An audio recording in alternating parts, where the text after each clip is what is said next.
Dia melihat ada sosok putih berbaju kebaya, dan dia yakin sekali kalau bajunya ini seperti baju yang dibeli oleh Bu Sumi tadi sore. Nah, sosok itu berjalan menuju ke arah belakang. Tapi ketika Wina ini melihat sosok itu, tiba-tiba sosok ini berbalik ke arah Wina dan memandangnya. Pada waktu itu, sosok yang terlihat sangat anggun, cantik, tiba-tiba tersenyum kepada Wina. Tapi ketika dia tersenyum, wajahnya ini sangat mengerikan sekali.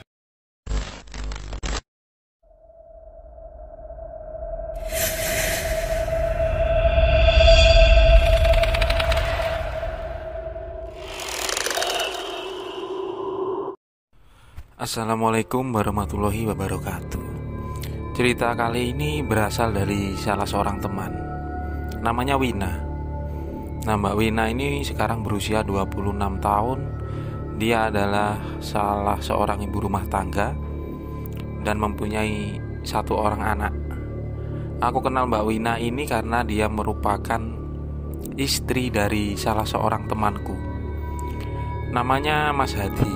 Nah, Mas Hadi ini kita bertemu karena dia ini juga seorang perantau, dan kebetulan kita berasal dari daerah yang sama.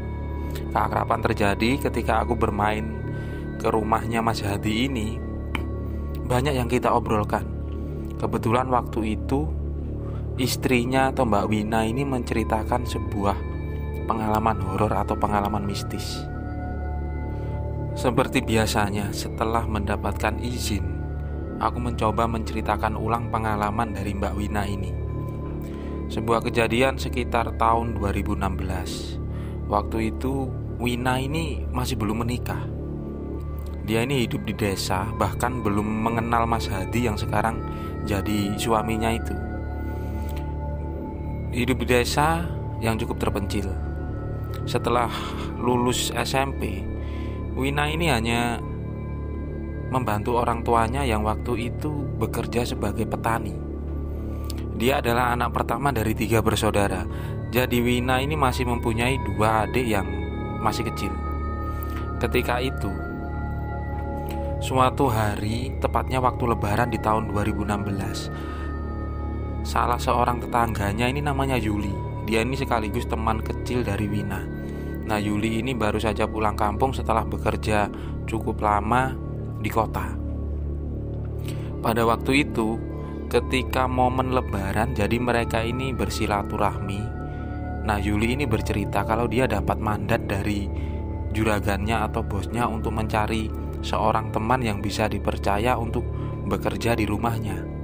Nah, waktu itu Yuli ini menawari Wina karena dia tahu kalau Wina ini anaknya yang baik, apalagi dia ini santun. Pada waktu itu ibunya Wina ini mendengarkan. Nah, Wina akhirnya meminta izin kepada ibunya. Bagaimana kalau aku ini ikut Yuli, Bu, cari pengalaman kerja di kota, daripada aku di rumah cuma sekedar membantu saja. Nah, ibunya pun bilang kepada Wina, sebenarnya ibu ini tidak tega, Nduk. Tapi kalau kamu memang berniat, toh juga ada temannya, nggak apa-apa. Tapi nanti pun kalau kamu kerja ndak betah atau ndak kerasan, kamu pulang saja. Tak beberapa lama, pada waktu itu sekitar 3 hari, ada satu mobil masuk ke desa itu. Nah, ternyata itu adalah mobil dari bosnya si Yuli ini. Namanya adalah Pak Mail. Beliau berumur sekitar 40 tahunan waktu itu. Pada saat itu Yuli memberitahukan kepada Pak Mail kalau dia sudah dapat teman untuk bekerja di rumahnya nanti. Nah, ketika pertama kali melihat Wina, Pak Mail ini langsung senang karena dari tata bicaranya anak ini sopan, terus polos, lugu, dan terlihat anak ini sangat bersih. Jadi dia ini walaupun gadis desa, tapi sangat teratur.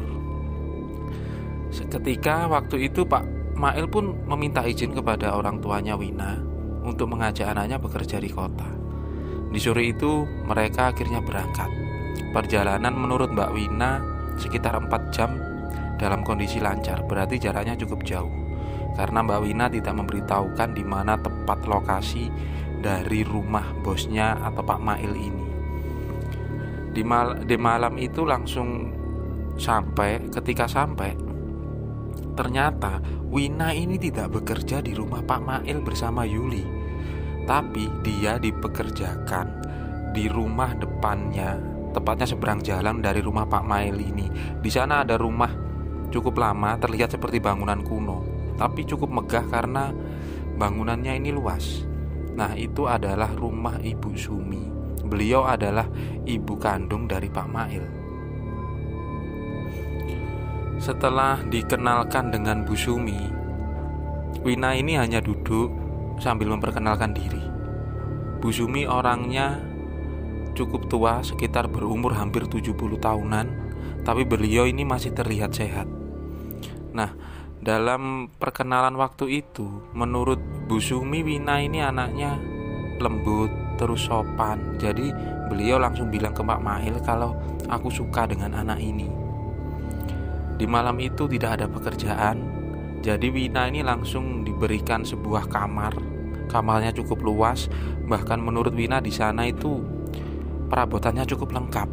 Di kamarnya ada sebuah televisi, jadi dia mempunyai tempat pribadi dan tempatnya cukup nyaman. Sekilas Wina bilang, aku bakalan betah di tempat ini. Di pagi hari sekitar jam 4:30, Wina ini terbangun karena dia terbiasa untuk melakukan sholat subuh. Tapi ketika dia bangun, dia ini melihat Bu Sumi sedang duduk di ruang tengah sendirian. Pada waktu itu Bu Sumi ini menyapa Wina, "Lunduk, jam segini kamu kok sudah bangun? Pekerjaannya nanti saja, jam 7 atau jam 8 gak apa-apa. Ibu ini santai, di rumah cuma sendiri." Kemudian Wina ini bilang, "Saya mau ke kamar mandi Bu, ambil wudhu mau sholat." "Oh, kamu sholat juga? Di sini sholat gak apa-apa Ndo, tapi harus di kamarmu sendiri ya, jangan sholat di luar." Wina pun menuruti tanpa bertanya kepada Bu Sumi. Nah, setelah selesai sholat, Wina ini langsung keluar. Di situ dia bertanya kepada Bu Sumi, "Bu, apa yang saya harus kerjakan?" "Oh, sekarang kamu ke pasar saja. Di depan situ ada pasar, mungkin jaraknya cuma 100 meter. Ketika gang masuk ke sini yang kamu lewati tadi malam, nanti ibu kamu belikan jajanan pasar saja. Soalnya ibu sarapannya cuma itu. Terus kamu beli sayur, nanti aku ajarin masak." Nah, setelah itu Wina berangkat berjalan kaki menuju pasar. Setelah berbelanja, termasuk jajan pasar pesanannya Ibu Sumi ini, dia kemudian pulang. Nah, ketika Wina ini memasak untuk pertama kalinya, dia ini merasa semuanya ini mudah, karena masakannya yang diminta Bu Sumi ini seperti apa yang dimasak setiap hari di kampung bersama ibunya. Jadi dia mengalami tidak ada kesulitan sama sekali bekerja di tempat itu. Karena dasarnya Wina ini pendiam, dia tidak berani bertanya apapun kepada Bu Sumi, kecuali masalah pekerjaan. Nah, pada waktu itu setelah masak, ternyata Wina ini diajak makan bersama atau sarapan bersama Bu Sumi dengan meja yang sama. Di situ pun Bu Sumi bercerita kalau sebenarnya dia ini punya 3 orang anak. Yang pertama perempuan, yang kedua adalah Pak Mail, dan yang ketiga itu masih ada perempuan, tapi dia ini bekerja di luar kota. Nah, sesekali saja dia pulang untuk menjenguk ibunya, karena dia juga belum menikah. Nah, setelah selesai sarapan, Wina pun menyapu atau membersihkan rumah yang padahal waktu itu bersih. Bu Sumi pun bilang, "Kalau nggak kotor nggak usah dibersihkan Dok, kamu istirahat saja nggak apa-apa. Yang penting ibu ini ada temannya." Di sore harinya sekitar jam 5. Pada waktu itu Wina dipanggil oleh Bu Sumi. "Dok, Win, kamu kesini, anterin ibu ke belakang." Nah, setelah itu Bu Sumi ini meminta sebuah kursi dan dia duduk di belakang rumah. Kemudian menyuruh Wina ini untuk pergi ke kamar mandi mencuci pakaiannya. Beliau berpesan kalau untuk pakaian Bu Sumi ini dicuci manual saja. Karena walaupun di situ ada mesin cuci, Wina pun tidak bisa menggunakannya. Bu Sumi hanya duduk terdiam di belakang rumahnya memandang ke arah belakang. Kebetulan di belakangnya ini masih ada satu lahan kosong, dan di situ tidak ada tanamannya, hanya beberapa tanaman yang tumbuh, itu pun tidak terlalu besar. Kemudian setelah sekitar hampir maghrib, Bu Sumi ini memanggil Wina. Kemudian mereka masuk. Pada malam itu Wina beristirahat seperti malam sebelumnya. Sekitar jam 11 malam, Wina ini tiba-tiba terbangun karena mendengarkan seperti di kamar Bu Sumi yang kebetulan berdampingan dengan kamarnya. Beliau ini seperti mengobrol dengan seseorang. Nah, karena Wina penasaran, dengan diam-diam dia keluar kamar, kemudian berjalan ke samping, dan kebetulan waktu itu pintu kamar Bu Sumi ini sedikit terbuka.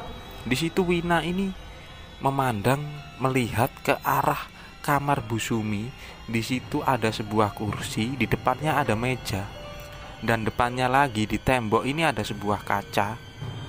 Pada waktu itu Wina ini melihat Bu Sumi ini sedang berbicara, tapi Wina tidak melihat siapa yang diajak bicara. Tapi ketika Wina mau kembali lagi ke kamarnya, sekilas dia melihat dari cerminnya ini ada bayangan sosok perempuan dan masih muda. Nah, sosok itu terlihat juga melihat ke arah Wina. Wina pun langsung kembali ke kamarnya. Keesokan paginya, Bu Sumi ini bertanya kepada Wina, "Duk, tadi malam kamu ngintip ke kamar ibu tak?" Wina pun menjawab, "Maaf Bu, tadi malam Wina mendengar ibu sedang ngobrol. Cuma Wina ini penasaran ibu lagi ngobrol sama siapa, jadi Wina keluar, kebetulan pintunya ini sedikit terbuka." "Oh iya, ndak apa-apa Dok. Itu tadi malam anaknya ibu yang pertama, dia juga ngelihat kamu. Dia bilang kamu anaknya ini baik terus sopan, jadi dia suka." Nah, setelah itu ke sore harinya sekitar jam 4, tiba-tiba Pak Mail ini datang ke rumah dan mengajak Wina beserta ibunya termasuk Yuli dan keluarganya Pak Mail ini untuk keluar menggunakan mobil. Di situ ternyata mereka diajak ke sebuah toko baju yang cukup besar, dan pada waktu itu Pak Mail memberikan uang kepada Yuli dan Wina ini supaya mereka ini berbelanja baju. Nah, Wina ini sempat kaget kenapa Pak Mail ini baik sekali. Di situ Yuli pun berbicara kalau keluarga Pak Mail ini memang baik, tapi entah kenapa kalau yang bekerja di rumahnya Ibu Sumi itu tak pernah ada yang betah lama-lama. Nah, Wina ini langsung jawab, "Padahal Bu Sumi ini orangnya baik, kenapa mereka tidak betah? Toh di situ juga pekerjaannya tidak berat."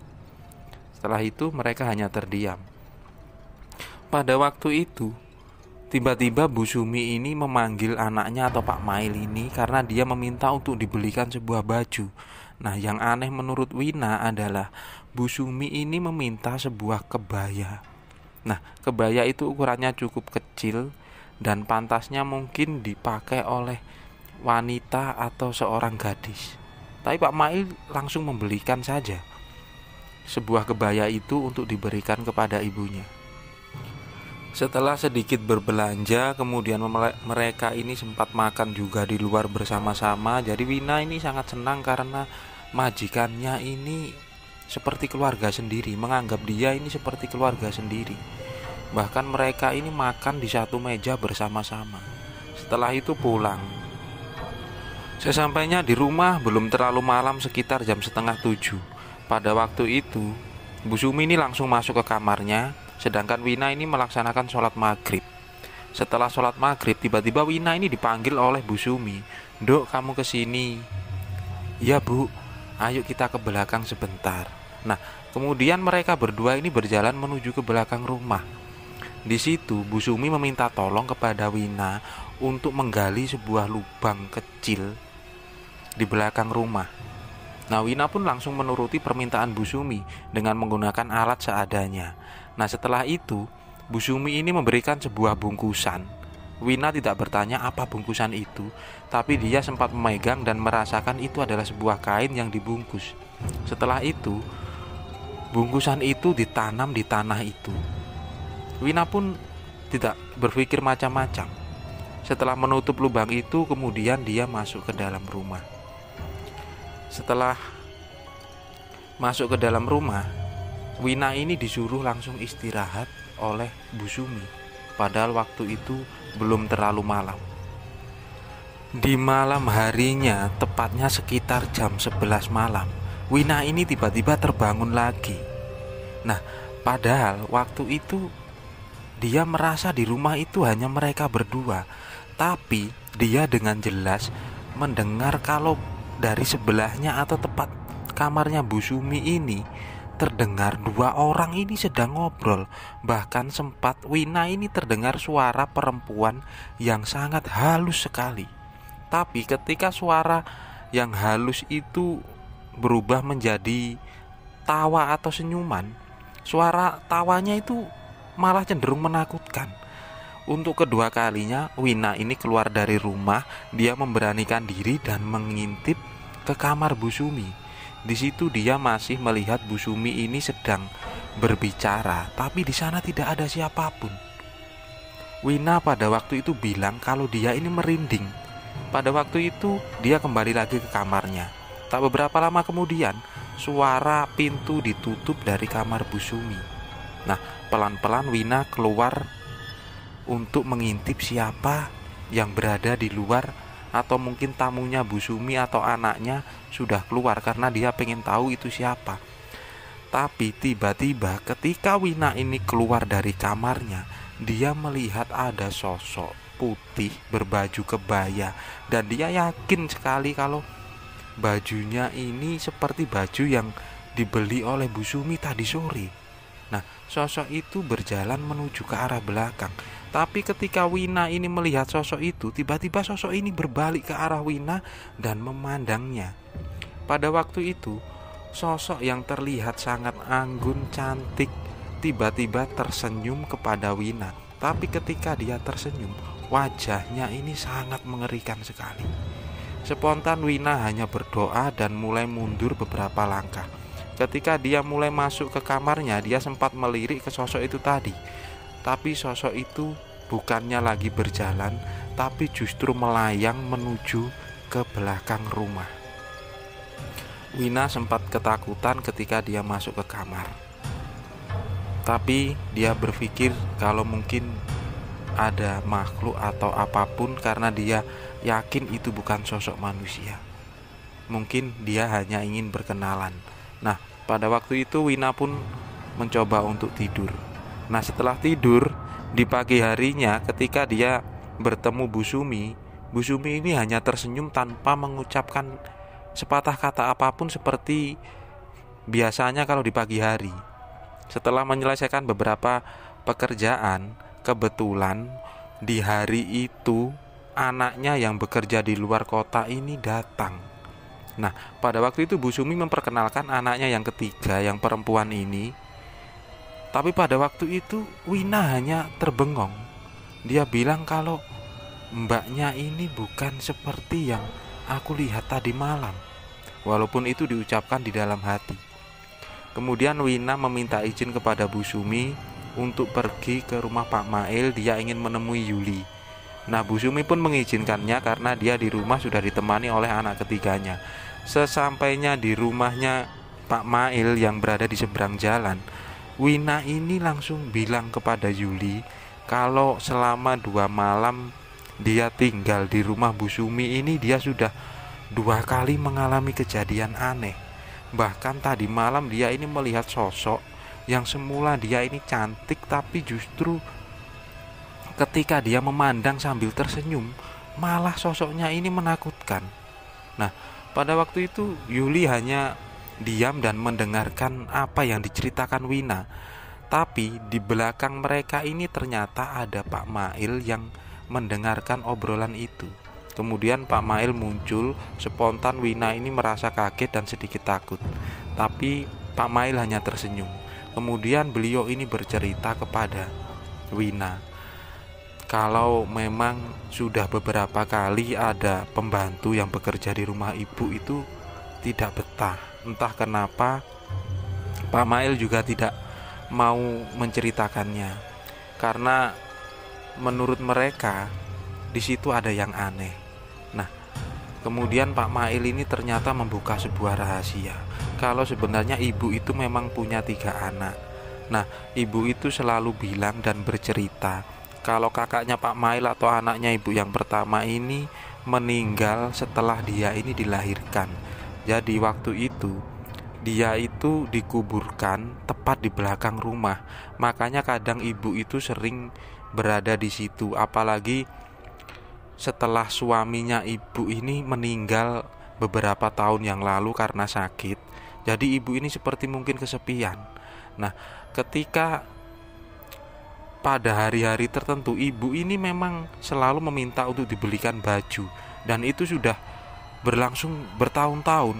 Nah, menurut Pak Mail, dia hanya menuruti apa permintaannya ibunya ini.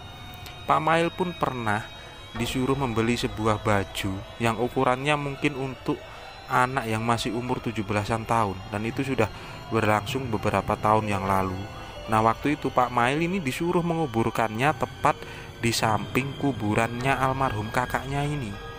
Tapi setelah beberapa bulan kemudian Pak Mail disuruh membeli baju lagi dan dikuburkan di tempat yang sama.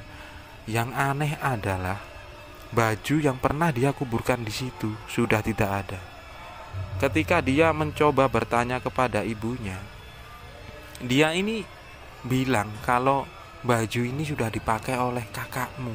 Jadi mungkin setiap beberapa tahun sekali ibu harus membelikan bajunya, karena dia juga semakin lama semakin besar. Itu sudah dia lakukan sejak suaminya itu masih ada dan sejak anak-anaknya ini masih kecil.